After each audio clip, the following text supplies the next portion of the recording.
I've always had music in my life, and I probably could do music before I was born. And I've done numbers of things in my life prior to settling on my life's career, which is music. And now I don't do anything but. There was music in our family. Being in the Baptist church, there's always music, and I sang in the church and played in the church.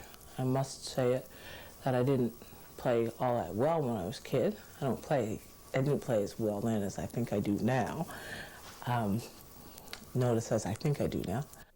I became a police officer because somebody dared me, and I react to being dared. And the guy's name was Thomas Sutton Shepherd, and he said, well, there's an exam for police academy, but you can't pass. Well, that's like waving a red flag in front of somebody like me. So I did. I passed, and then I went to police academy and served on the Philadelphia police force for 3 years, 10 months, 23 days, and 6 hours. I really do think that it was an important thing for me to do. I saw a side of humanity, I saw numbers of sides of humanity that I wouldn't have otherwise seen. And I had experiences with people I would never have met. I mean, there was no reason for me to meet hookers and pimps and hustlers and dope dealers and addicts, and that, except for me doing that. And it was a good experience. Hard, discouraging sometimes, but for the most part, a good experience. I wasn't dared into the Baptist ministry at all. I was called. I experienced what I believe to be a true call to the ministry, and responded to the call. Simple as that.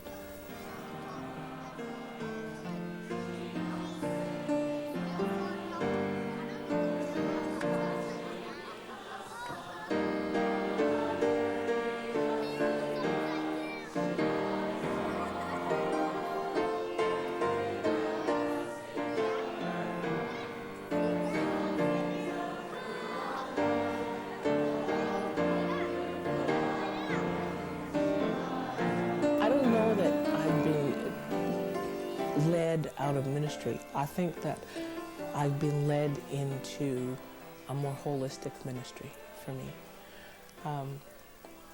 where my goal is simply to minister to people where they are, not where I want them to be.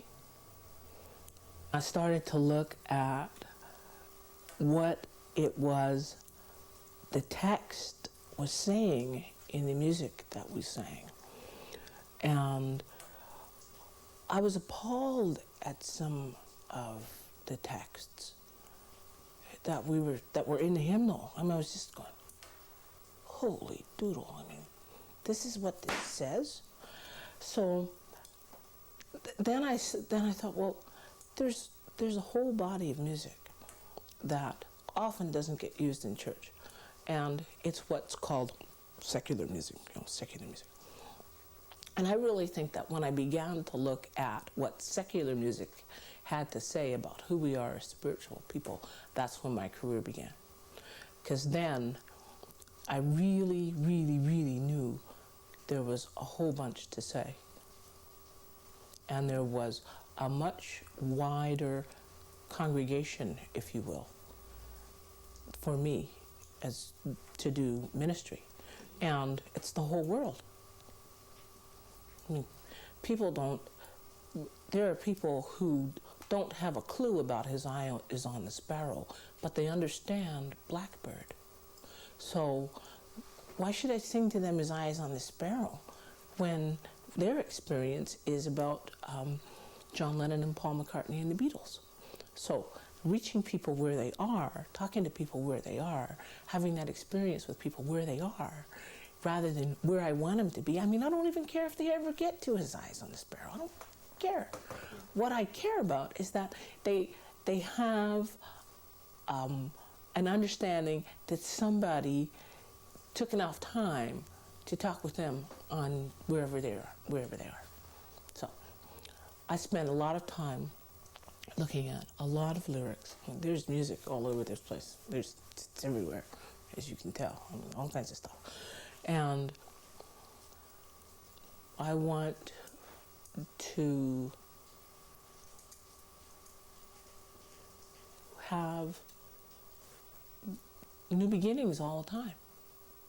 So as far as my career beginning, it begins every day, I guess.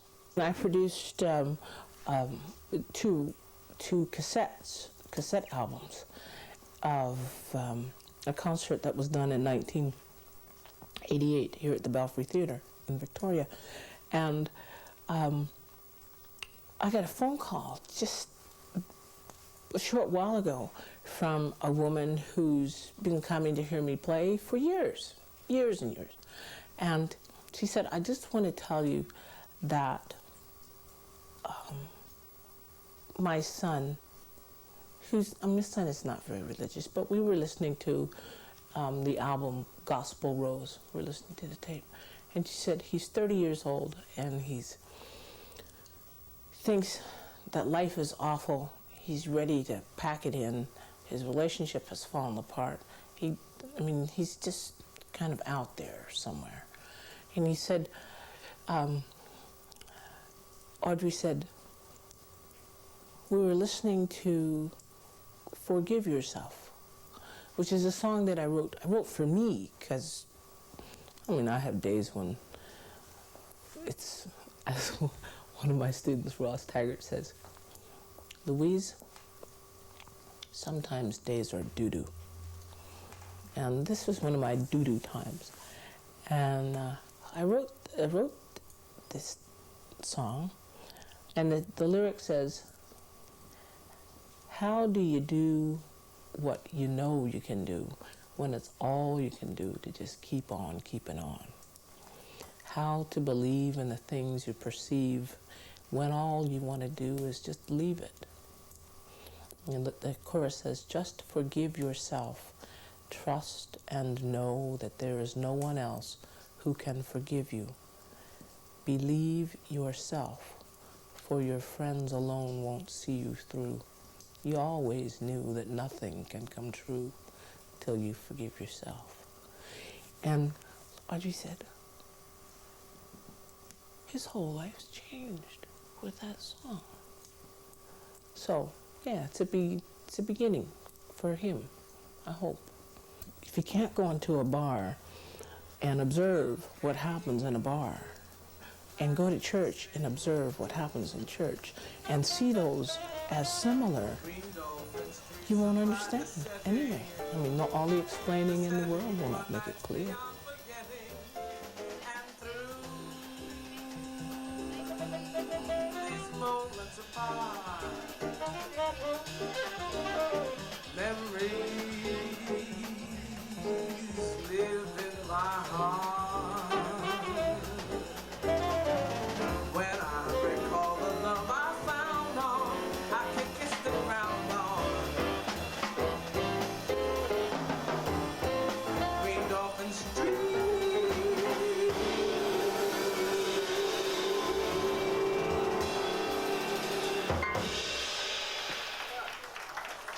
Thank you very much. I'm not associated with any particular denomination or any particular congregation. And I think that what's happened, I know that what has happened for me is that my perspective has expanded. And I think that it's an important thing to have happened to me. because it's also expanded the way I observe.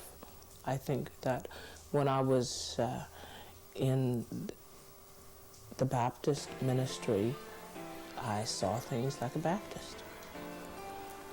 And I think that having been blessed with the opportunities I have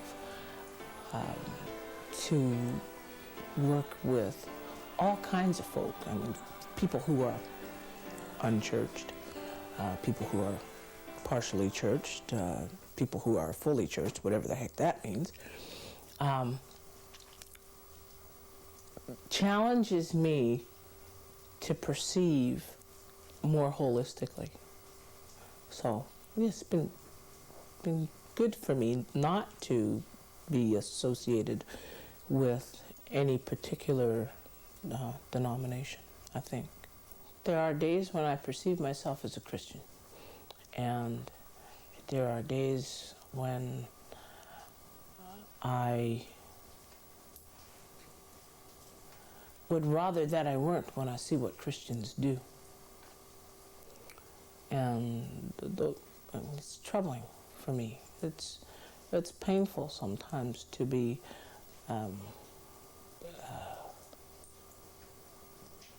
it's hard sometimes to be called a Christian.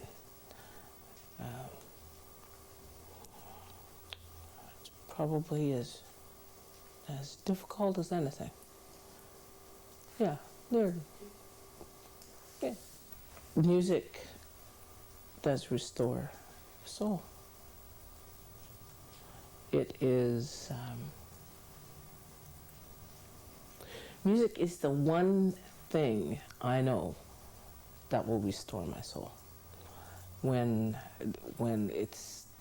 times are tough for me, particularly mortgage renewal time. I mean, that just drives me right around the bend.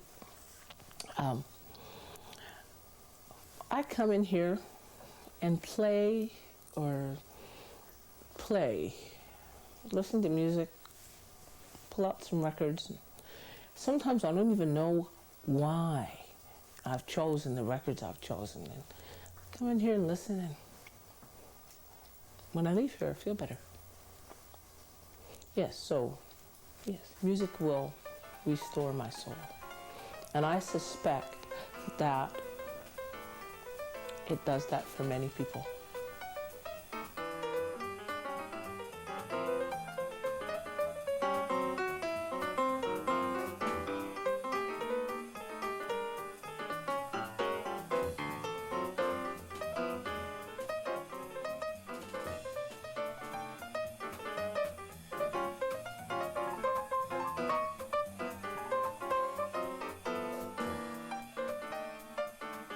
We used to say in the 60s as a way of attempting to deal positively with so much of the negative that was happening around us when this had to do with the civil rights movement, is that what we said very clearly was, I have met God and she is black.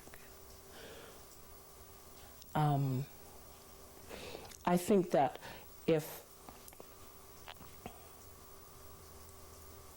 that's okay with me. It would be all right with me if God were black. But I'm not sure about that. I'm not sure that God may not be polka dot, or if indeed we are made in the image of God, then maybe we're it. Maybe you're it. Maybe God has brown hair and blue eyes and gorgeous skin. Maybe God has brown skin and mixed gray hair, and he's going to be 46. The image that I call on in times of trouble is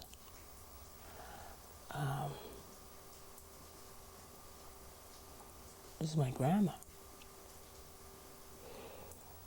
a short woman with great legs, and an ability to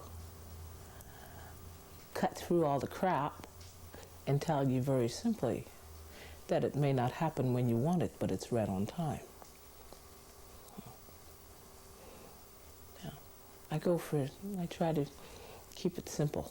Yeah, okay. I would never have traveled the length and breadth of this country had it not been for the United Church. A lot of what has happened in my life wouldn't have happened had it not been for the United Church. I wouldn't be sitting here in Victoria had it not been for the United Church. I mean, it's because of the United Church of Canada that I had this love affair with this piece of the rock, this piece of the planet. It is because of the United Church of Canada that I left a perfectly good job in the United States to come here and starve for 5.5 years while I tried to get landed.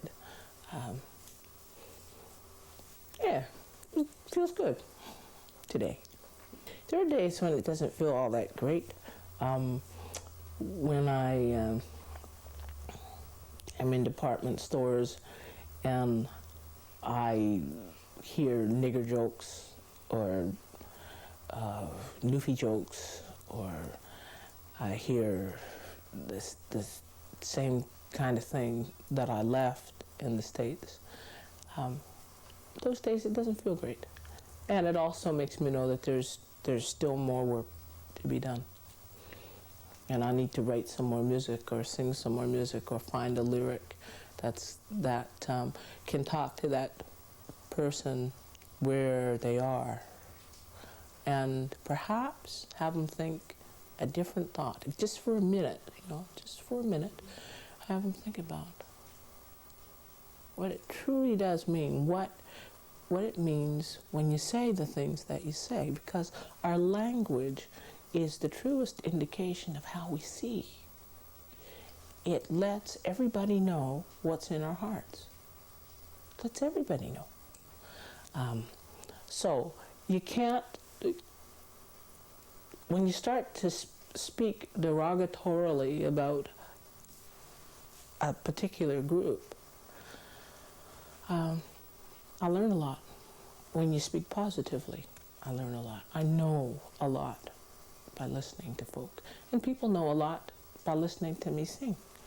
So I have to be as careful in my choice of music as I want people to be about the kinds of things they do.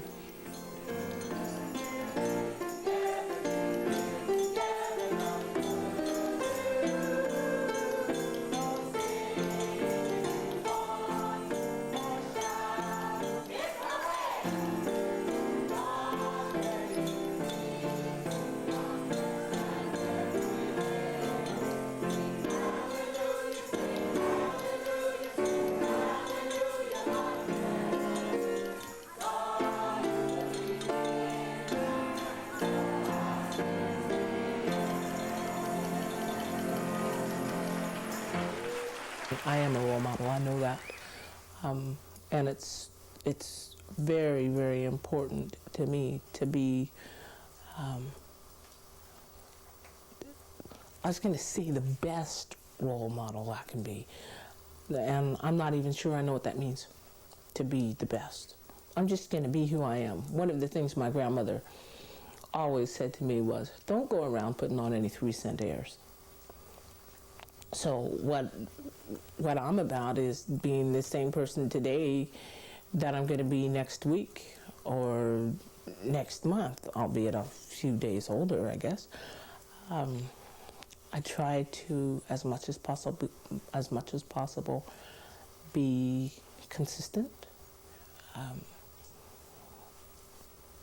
earnest, straightforward. Try to shoot from the hip.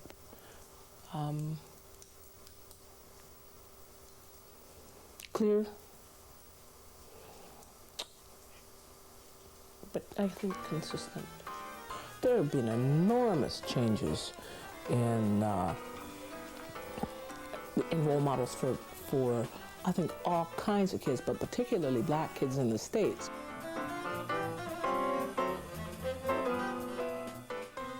I think it's kind of arrogant to say this is church music and this is not. There's only music.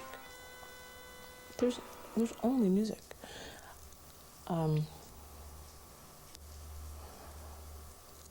One of the things that does happen when we say that this is only church music is that there's their whole body of music we don't even have to deal with. We don't have to look at Stevie Wonder. We don't have to look at Duke Ellington. We don't have to look at Cole Porter. We don't have to look at Cezanne. We don't have to. We just eliminate a whole nother part of what is music, and we won't look at it. It's like ignoring anything, I guess. I think we really do need to pay a great deal more attention to text. And if we don't have texts which actually speak about our experience, we need to write it. I really don't care about changing one more lyric. I'm not going to change one more pronoun. I'm going to write my own stuff. If I want to have inclusive music, I'm going to write it. When I left home,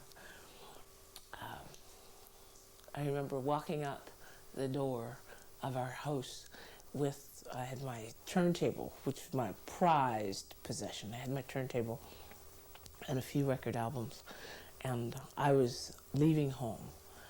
I was moving across town, and my mother said to me, "And don't come here every day, and don't call me every day." So on the days when I didn't phone, I went for supper.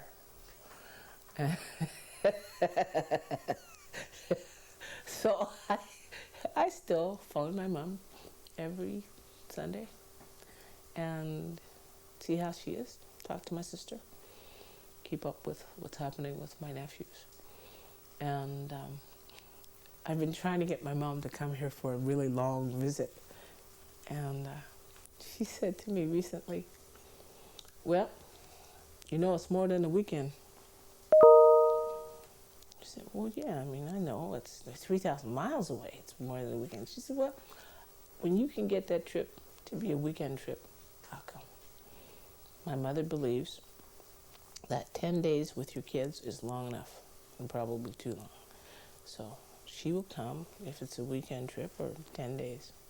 Otherwise, I go see her. I'm there once a year in Pennsylvania, and I have a visit with her, and we giggle. And I really think that as an artist, you can live anywhere. It doesn't matter where you live. I have a commitment to Victoria. I have a commitment to being a good citizen,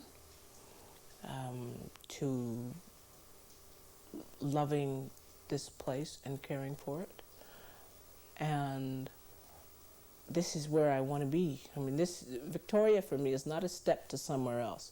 It's the ultimate step for a place for me. And it is not really a big deal. I listen to people talk about the difficulty in getting off the island.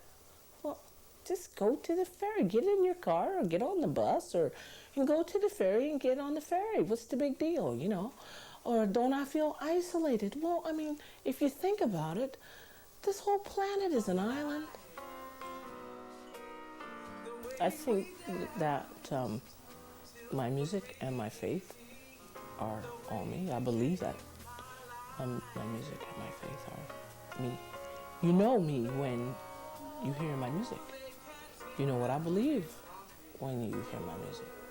You know that I'm an incurable romantic when you hear my music. You know that I get pretty flippin' angry when you hear my music. You know that I despair when you hear my music. You know that I pray when you hear my music. You know I laugh, you know I love, you know all of it. So yeah, I mean, how do you separate your music and your faith? I don't know how to do that. And thank you very much. I don't want to learn.